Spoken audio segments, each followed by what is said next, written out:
Good morning to all of you. Start करते हैं हमारा second lecture of theory of equations पे। ठीक है, तो ये एक प्रॉब्लम का स्टेटमेंट है थ्योरम 1, जो कि आपको 1 मार्क्स के लिए पूछा जाता है। इसका सिर्फ स्टेटमेंट पूछा जाता है, लेकिन हम इसका प्रूफ भी करेंगे। Every equation of degree n has n roots and no more. ठीक है, कोई भी, अब ये स्टेटमेंट क्या कह रहा है कि अगर हमारे पास कोई इक्वेशन हो डिग्री n का, तो उसके पास n रूट्स रहेंगे और n से ज्यादा रूट नहीं रहेंगे, ये हमें बताना है। जैसे सपोज अगर हमारे पास एक पोलिनोमियल इक्वेशन है, ठीक है, तब अगर ये हमारे पास पोलिनोमियल इक्वेशन है तो इसके जो रूट्स है वो 2 ही रूट्स होंगे।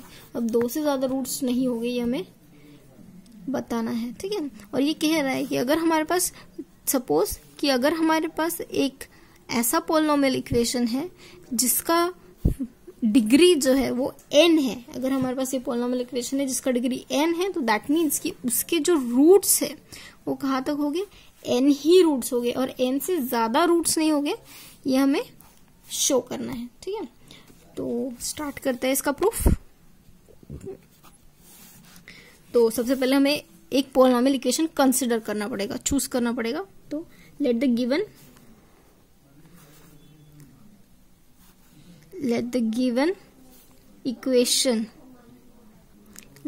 इक्वेशन ऑफ डिग्री n, ठीक है, v, जो ये गिवन इक्वेशन है उसे हम कैसे लिखते हैं, f ऑफ x से लिखते हैं। f of x is equal to क्या लिखते हैं, x to the power n p1 of x to the power n minus 1 plus so on pn। ठीक है, ये हमारा पोलिनोमियल इक्वेशन है डिग्री n का, तो इसे हम इक्वेशन 1 नाम दे देते हैं।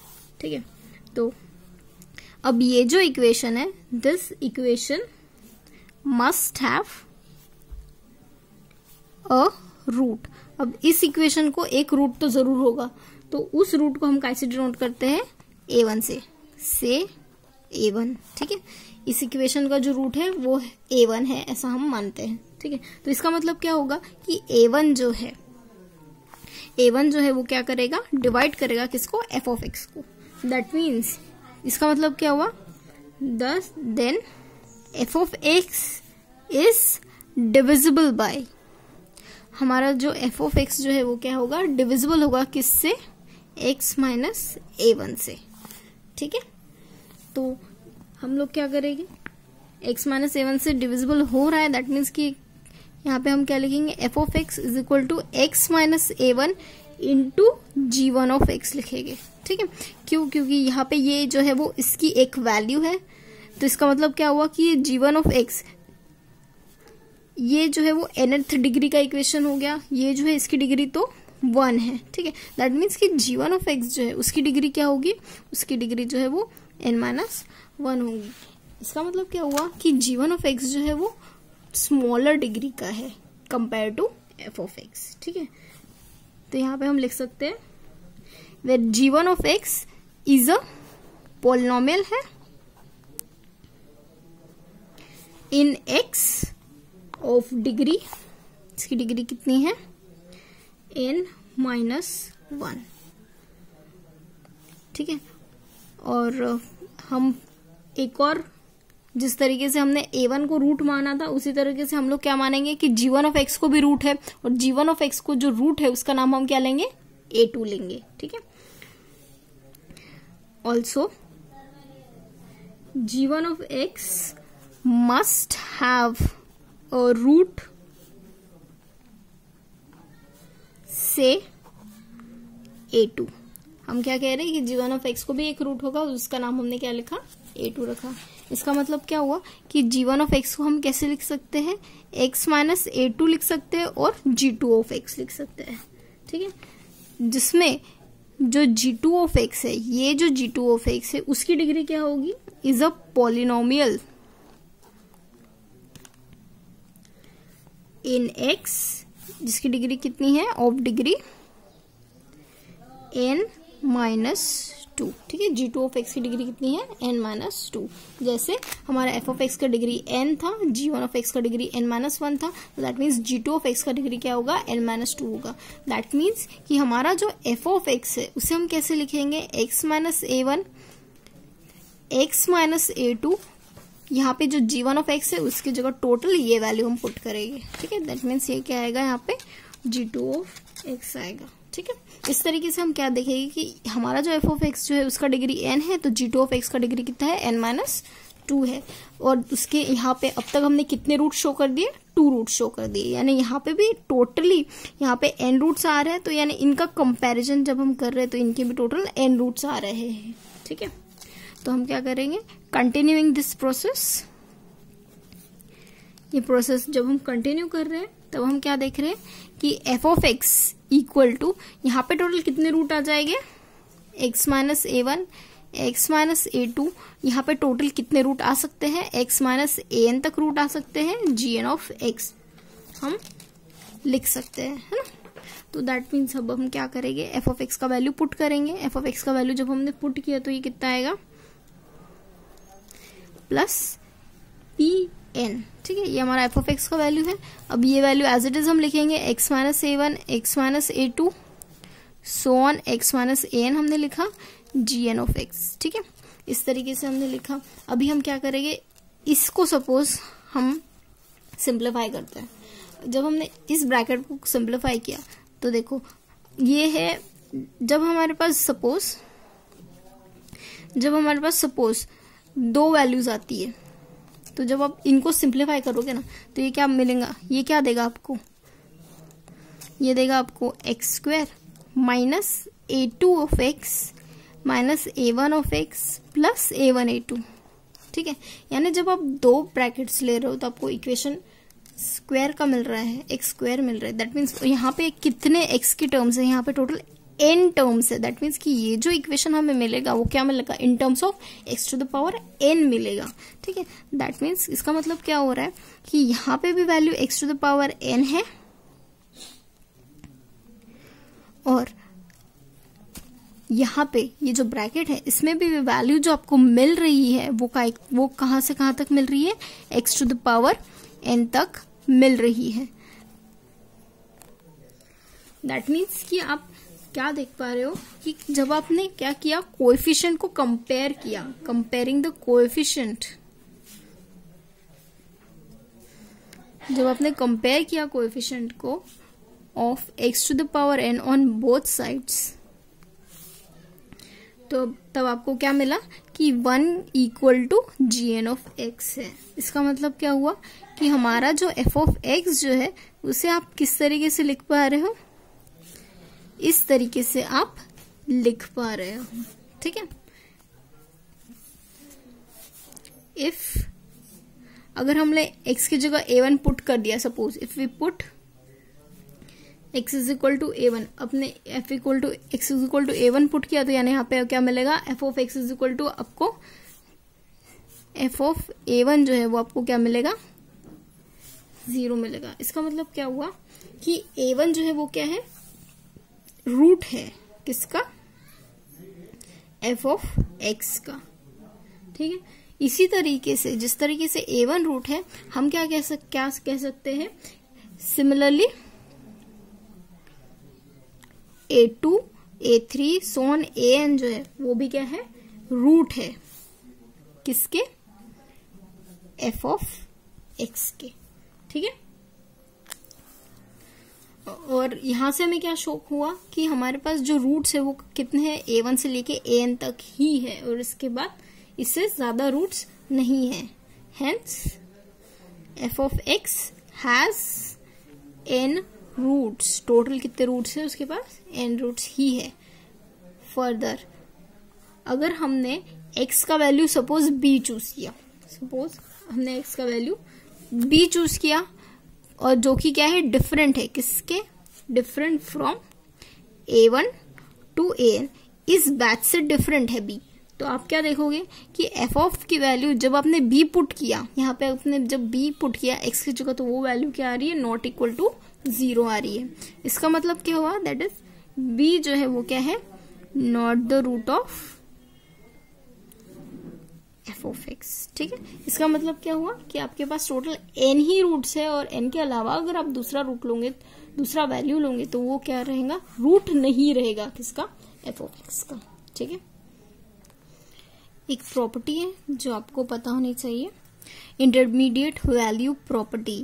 अब ये इंटरमीडिएट वैल्यू प्रॉपर्टी क्या कहती है? ठीक है, consider polynomial F of x of degree n। आप क्या करो, कंसिडर करोगे, एक पॉलिनोमियल कंसिडर करोगे। ठीक है, एफ ऑफ एक्स।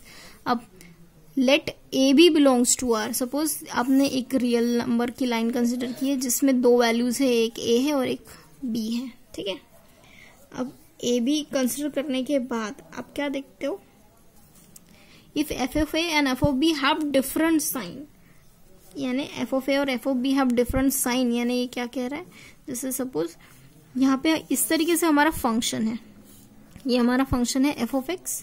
अभी यहाँ पे हमको वैल्यू जो है वो क्या मिल रही है, नेगेटिव मिल रही है। यहाँ पे जो वैल्यू मिल रही है, यहाँ पे जो वैल्यू मिल रही है वो क्या मिल रही है, हमको नेगेटिव मिल रही है। पर एट दिस पॉइंट यहाँ पे ये वैल्यू हमको क्या मिल रही है, पॉजिटिव मिल रही है। क्यों? क्योंकि यहाँ पे ये जीरो है, जीरो के बाद की जितनी वैल्यू है वो पॉजिटिव देती है, यहाँ पे नेगेटिव वैल्यू देती है ना। ये हमारा फंक्शन इस तरीके से जा रहा है। इसका मतलब क्या हुआ कि इतने जितने भी यहाँ से लेके जितने भी पॉइंट्स है, यहाँ पे हमको हमारा फंक्शन क्या मिल रहा है, पॉजिटिव मिल रहा है। पर यहाँ से जितना भी वैल्यू है उसमें हमारा फंक्शन क्या मिल रहा है, नेगेटिव मिल रहा है। इसका मतलब क्या हुआ कि एक तरफ वैल्यू हमें पॉजिटिव मिल रही है हमारे फंक्शन एफ ऑफ एक्स की, और एक तरफ वैल्यू क्या मिल रही है, नेगेटिव मिल रही है हमारे फंक्शन एफ ऑफ एक्स की। If f of a and f of b have different sign, यहाँ पे डिफरेंट साइन है ना, यहाँ पे एक जगह पॉजिटिव वैल्यू मिल रही है, एक जगह नेगेटिव वैल्यू मिल रही है, डिफरेंट साइन है हमारे फंक्शन एफ ऑफ एक्स की। Then the equation f of x has at least one real root between a and b। इसका मतलब क्या कह रहा है कि जैसे सपोज यहाँ पे मैं a ले रही हूँ, तो यानी यहाँ पे इन दोनों के बीच में कम से कम एक रियल रूट जो है वो हमारे फंक्शन का होगा। That is there exist c, वहां पे c बिलोंग करेगा हमारे रियल नंबर की लाइन पे, इस तरीके से कि c जो है वो a और b के बीच में रहेगा, या फिर c जो है वो b और a के बीच में रहेगा। और हमारा फंक्शन जो है f ऑफ x जो है वो इस पॉइंट पे, एट पॉइंट c हमारा फंक्शन जो है वो क्या करेगा, जीरो वैल्यू देगा। ये हमें इंटरमीडिएट वैल्यू प्रॉपर्टी कहती है ऐसा। ठीक है, फिर से हम बताते हैं। जैसे अगर हमारे पास सपोज कोई फंक्शन है एफ ऑफ एक्स जो कि क्या कर रहा है, एक जगह वैल्यू पॉजिटिव दे रहा है, एक जगह वैल्यू नेगेटिव दे रहा है, एक पॉइंट पे पॉजिटिव वैल्यू दे रहा है, एक पॉइंट पे नेगेटिव वैल्यू दे रहा है। इसका मतलब क्या होगा कि वहां पे एक पॉइंट एग्जिस्ट करेगा जहां पे हमारा फंक्शन जो है वो जीरो वैल्यू देगा। ठीक है, जैसे एक एग्जाम्पल है, एफ ऑफ एक्स का वैल्यू है x square minus 2x plus 3। ठीक है, तो अगर आपने यहाँ पे x की जगह जब -2 पुट किया तो आपको 5 मिल रहा है, पर x की जगह जब आपने 2 पुट किया तो आपको क्या मिल रहा है, -3 मिल रहा है। यानी यहाँ पे क्या हो रहा है, एक जगह वैल्यू आपको पॉजिटिव मिल रही है, एक जगह वैल्यू आपको नेगेटिव मिल रही है। ठीक है, तो दैट मीन्स कि इसका मतलब क्या हुआ, बाय इंटरमीडिएट वैल्यू थ्योरम आप क्या कह सकते हो कि यहाँ पे f ऑफ -2 के लिए और f ऑफ 2 के लिए अपोजिट साइन वाली वैल्यू मिल रही है। इसका मतलब क्या हुआ कि इन दो वैल्यूज के बीच में, -2 और 2 के बीच में एक पॉइंट वहां पे एग्जिस्ट करेगा इस तरीके से कि वहां उस पॉइंट पे हमारा वैल्यू जो है, फंक्शन जो है वो वैल्यू क्या देगा, जीरो देगा। और आप देखोगे कि एट पॉइंट -1 जब आपने हमारे फंक्शन x की जगह -1 पुट किया तो आपको वैल्यू क्या मिल रही है, जीरो मिल रही है। ठीक है, यानी इस तरीके से आपको डिफरेंट वैल्यूज के लिए चेक करना पड़ेगा कि हमारा फंक्शन अपोजिट साइन किन वैल्यूज पे देता है। अगर हमारा फंक्शन अपोजिट साइन देता है तो इसका मतलब है कि वहां पे एक ना एक ऐसी वैल्यू जरूर रहेंगी जहां पे हमारा फंक्शन जो है वो वैल्यू जीरो दे। ठीक है, तो इंटरमीडिएट वैल्यू थ्योरम जो आपने देखा इसके पहले, इंटरमीडिएट वैल्यू प्रॉपर्टी, उसके ऊपर बेस्ड एक रिजल्ट है, रिजल्ट 1। ठीक है, ये आपको पता होना चाहिए। इफ जैसे इंटरमीडिएट वैल्यू प्रॉपर्टी क्या कहती है, अगर हमारा फंक्शन पॉजिटिव वैल्यू देता है एक जगह पे और एक जगह पे नेगेटिव वैल्यू देता है, इसका मतलब क्या हुआ कि वहां पे एक पॉइंट एग्जिस्ट करेगा जहां पे हमारा फंक्शन जो है वो जीरो वैल्यू देगा। ये क्या कहता है, इंटरमीडिएट वैल्यू प्रॉपर्टी कहता है। पर सपोज अगर हमारा फंक्शन जो है वो अपोजिट साइन दे ही नहीं रहा है, हमारा फंक्शन जो है वो अपोजिट साइन दे ही नहीं रहा है। ठीक है, यानी हमारा फंक्शन जो है वो पॉजिटिव वैल्यूज ही दे रहा है, इस तरीके से, जैसे सपोज यहाँ पे ये नहीं, इस तरीके से। सपोज अगर हमारा फंक्शन पॉजिटिव वैल्यूज ही दे रहा है, ठीक है, या फिर हमारा फंक्शन जो है वो नेगेटिव वैल्यूज ही दे रहा है, ठीक है, तो अगर हमारा फंक्शन पॉजिटिव वैल्यू दे रहा है या फिर नेगेटिव वैल्यू दे रहा है तो उस टाइम पे हम लोग क्या कहेंगे, उस टाइम पे हम क्या कहेंगे, if there is no real x which makes f of x is equal to 0, यानी वहां पे ऐसा कोई फंक्शन वैल्यू है ही नहीं जो हमारे फंक्शन को 0 दे, then f of x is either positive और नेगेटिव। तब उस टाइम पे हम क्या कहेंगे, हमारा फंक्शन जो है वो या तो पूरी तरीके से पॉजिटिव है या तो फिर वो फंक्शन जो है वो पूरी तरीके से नेगेटिव है, ठीक है।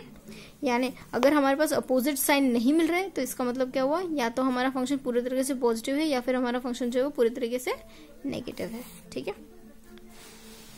एक थ्योरम है इन एन इक्वेशन, ये जो थ्योरम है थ्योरम 2 आपको पूछा गया है विंटर 17 में 4 मार्क्स के लिए, ठीक है, तो ये थोड़ा सा इंपॉर्टेंट है।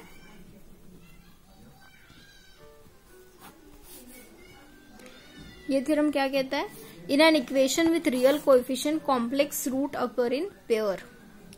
अगर हमारे पास कोई ऐसा इक्वेशन है जिसमें कॉम्प्लेक्स रूट अकर हो रहे हैं तो यानी वो जो कॉम्प्लेक्स रूट जो है वो कैसे अकर होंगे, पेयर में अकर होंगे, ये हमको बताना है, ठीक है।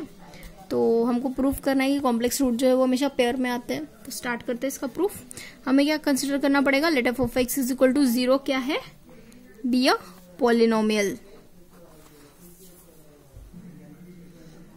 इक्वेशन, ठीक है, विथ रियल कोएफिशिएंट।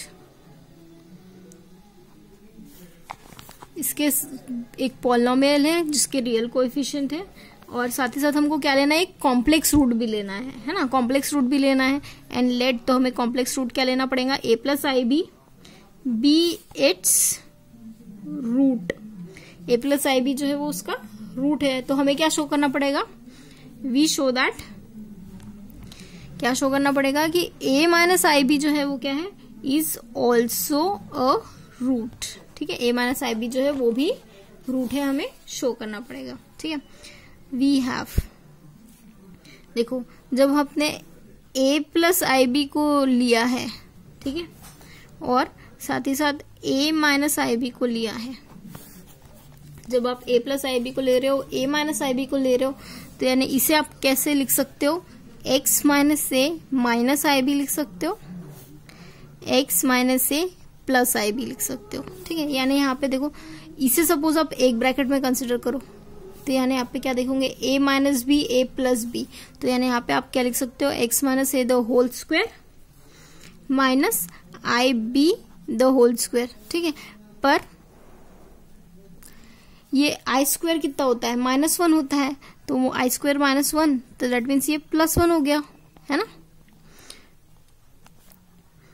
यानी जब x minus a plus i b है और x minus a minus i b है, उसकी जगह आप क्या लिख सकते हो, directly x minus a the whole square plus b square आप डायरेक्टली लिख सकते हो, ठीक है। तो अब ये जो वैल्यू मिली है तो हम क्या करेंगे, we divide f of x, जो हमारा पोलिनोमियल इक्वेशन है, एफ ऑफ एक्स को हम क्या करेंगे, by x minus a the whole square plus b square से डिवाइड करेंगे। इस वैल्यू से हम हमारे एफ ऑफ एक्स को डिवाइड करेंगे। तो यानी एफ ऑफ एक्स जो है उसे हम कैसे लिख सकते हैं, x minus a the whole square plus b square, ठीक है। इसके पहले हमने देखा था कि अगर कोई भी पॉलिनोमियल है उसे अगर जब हम डिवाइड कर रहे हैं तो आपको क्या मिलता है, आपको क्वोशंट मिलता है, ठीक है, क्वोशंट मिलता है। पर साथ ही साथ में अगर वो फुल्ली डिवाइड कर रहा है तो रिमाइंडर 0 है, अगर फुल्ली डिवाइड नहीं कर रहा है तो यानी रिमाइंडर नॉन जीरो है, ठीक है। तो हमको ये पता ही नहीं है कि x माइनस ए स्क्वायर प्लस बी स्क्वायर से जब हमने हमारे फंक्शन एफ ऑफ एक्स को डिवाइड किया तो हमको जो रिमाइंडर मिल रहा है वो 0 मिल रहा है, यानी ये हमको पता ही नहीं है, इसलिए हमने रिमाइंडर यहाँ पे x प्लस बी लिख दिया, ठीक है। तो यहाँ पे हम देखेंगे कि q जो है वो क्या है, where q is the quotient है, और ax प्लस बी क्या है, ax plus b is the remainder, ठीक है। हमने क्या किया, हमारे फंक्शन एफ ऑफ एक्स को इस वैल्यू से डिवाइड किया तो हमको क्वोशंट भी मिलेगा, साथ में रिमाइंडर भी मिलेगा, ठीक है। तो अब हम एफ ऑफ एक्स को लिखेंगे, इसको एक्सपांड कर रहे हैं, सपोज इसको एक्सपांड किया तो कितना मिलेगा, x minus a minus i B, ठीक है, x minus a plus i B, इस तरीके से वैल्यू हमको मिलेंगी। साथ में क्वोशंट मिलेगा और साथ ही साथ रिमाइंडर भी मिलेगा, ठीक है। तो अब ये वैल्यू लिखने के बाद हम क्या करते हैं, पुट करते हैं x के जगह। सपोज हम a plus i b put करते हैं, x की जगह a प्लस आई बी क्यों पुट किया, क्योंकि हमने a प्लस आई बी जो है उसको रूट माना था, है ना, फर्स्ट में रूट माना था। दैट मीन्स कि f of x is equal to 0 आना चाहिए, किसके लिए, a प्लस आई बी के लिए। यानी आप क्या कर रहे हो, a प्लस आई बी लिख रहे हो इक्वल टू 0 इक्वल टू, अब यहाँ पे x की जगह आप a प्लस आई बी लिखो, माइनस से माइनस आई बी, ठीक है। x की जगह a प्लस आई बी लिखो, माइनस से प्लस आई बी, ठीक है। क्यू एक्स प्लस a के साथ में यहाँ पे आएगा a plus i b plus b, ठीक है। तो आप क्या देखोगे, कैंसिल क्या क्या हो रहा है, यहाँ पे plus i B minus i B cancel हो गया, a कैंसिल हो गया, माइनस ए कैंसिल हो गया, ये वैल्यू आपके पास बच रही है जिसमें से ये 2ab हो गया इंटू क्यू ऑफ एक्स, ये 0 हो जाएगा, ठीक है। तो आप क्या देखोगे कि वो जो वैल्यूज है पूरी कैंसिल हो गई थी, दैट मीन्स ये 0 बच गया था। Q of a plus i b, x की जगह a plus i b put कर रहे हो तो a times a plus i b plus b मिल रहा है, ठीक है। तो ये वैल्यू मिल गई आपको। तो आप जब इक्वेट करोगे, तो आप क्या देखोगे, अब इक्वेट कैसे करोगे आप, 0 प्लस आई 0, यानी इमेजिनरी टर्म और रियल टर्म एक साथ इक्वेट करोगे। ये टर्म तो टोटली 0 हो गई है ना। यहाँ पे आपको क्या मिल रहा है, capital A small a plus b plus i times capital A b, ठीक है। इस तरीके से वैल्यू आपको मिल रही है। तो जब आपने इक्वेट किया तो अब आपको क्या मिल रहा है, capital A small a b equal to 0 और साथ में capital A small b equal to 0। Imaginary के साथ इमेजिनरी वाला पार्ट, रियल के साथ रियल वाला पार्ट, इस तरीके से आपने वैल्यूज इक्वेट किया, ठीक है। तो आपको पता है सिंस b जो है वो not equal to 0, b not equal to 0 क्यों बोला है, क्योंकि यहाँ पे अगर हमने b का वैल्यू 0 ले लिया तो दैट मीन्स हमारा जो पॉलिनोमियल है, हमने इसके पहले बनाया था, पॉलिनोमियल जो है वो क्या हो जाएगा, 0 हो जाएगा। तो उसका डिग्री कम नहीं होना चाहिए, इसलिए हम क्या कहते हैं, b not equal to 0। b हमने नॉट इक्वल टू 0 लिया, इसका मतलब क्या हुआ कि a जो है वो 0 होगा, ठीक है। अगर a 0 हो गया, b नॉट इक्वल टू 0, तो इम्प्लाई a इक्वल टू 0। तो इसे सपोज स्टार हम दे देते हैं on substituting the value in star. तो आपने a का वैल्यू 0 पुट किया, तो यानी यहाँ पे आपको क्या मिला, b इक्वल टू 0 मिल गया, ठीक है। तो यानी यहाँ से आपको a भी 0 मिल गया, b भी 0 मिल गया। जब आपको a और b दोनों 0 मिल गया तो आप f ऑफ x क्या लिख सकते हो, f of x is equal to आप क्या लिख सकते हो, x minus a minus i b, x minus a plus i b, इसके साथ में आपको क्यू एक्स था पर आपको a प्लस आई बी था, plus a plus i b दोनों आपको 0 मिला, इसलिए आप यहाँ पे क्या लिखोगे, इक्वल टू 0, ठीक।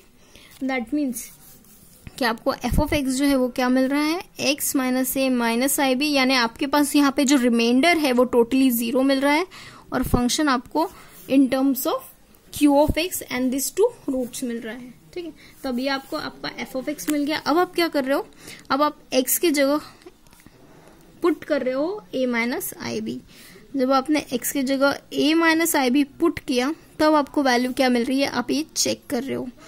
x की जगह a minus i b put किया, minus a minus i b, a minus i b put किया, minus a plus i b, a minus i b put किया, ठीक है। तो आप क्या देखोगे, यहाँ से a कैंसिल हो रहा है, दैट मीन्स टोटली टर्म जो है वो 0 मिल रही है, q of a minus i B.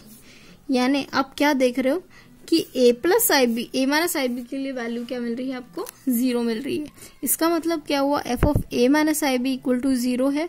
इसका मतलब क्या हुआ कि a माइनस आई बी जो है वो क्या है, x is equal to a minus i b is a root, क्या है, रूट है किसका, f ऑफ x का, ठीक है, यानी जब a plus i b equal to 0 था तो a माइनस आई बी जो है वो भी इक्वल टू 0 है, यानी a माइनस आई बी जो है वो क्या है, रूट है। इसका मतलब क्या हुआ, देयरफॉर द कॉम्प्लेक्स रूट्स जो है वो क्या आते हैं, पेयर में आते हैं, ये आप लिख रहे हो। Therefore the complex roots occur in pair, ठीक है। एक कोरोलरी सेम, ये पूछा नहीं है पर आपको पता होना चाहिए, जिस तरीके से कॉम्प्लेक्स रूट पेयर में अकर होते हैं वैसे ही अगर सर्ड्स रूट है तो वो भी पेयर में अकर होंगे। इसका मतलब क्या हुआ कि a plus under root b अगर रूट है हमारे इक्वेशन का एफ ऑफ एक्स का, तो यानी a minus under root b जो है वो भी रूट होगा हमारे equation f of x is equal to 0 का, ठीक है।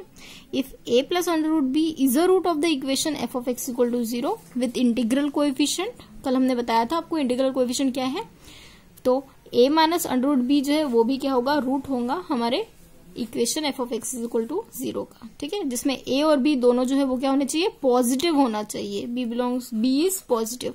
अगर b नेगेटिव हो गया तो फिर वो कॉम्प्लेक्स रूट हो जाएगा ना, इसलिए b जो है वो पॉजिटिव होना। सेम इसी स्टेटमेंट को फिर से लिखा है, in an equation with integral coefficient surd root occur in pair, ठीक है। मिलते हैं फिर कल नेक्स्ट लेक्चर में। आप लिखिए, कॉपी में लिखिए, फिर नोट कीजिए, जो भी डिफिकल्टी आती है कमेंट सेक्शन में लिखिए। मिलते हैं नेक्स्ट लेक्चर में, बाय।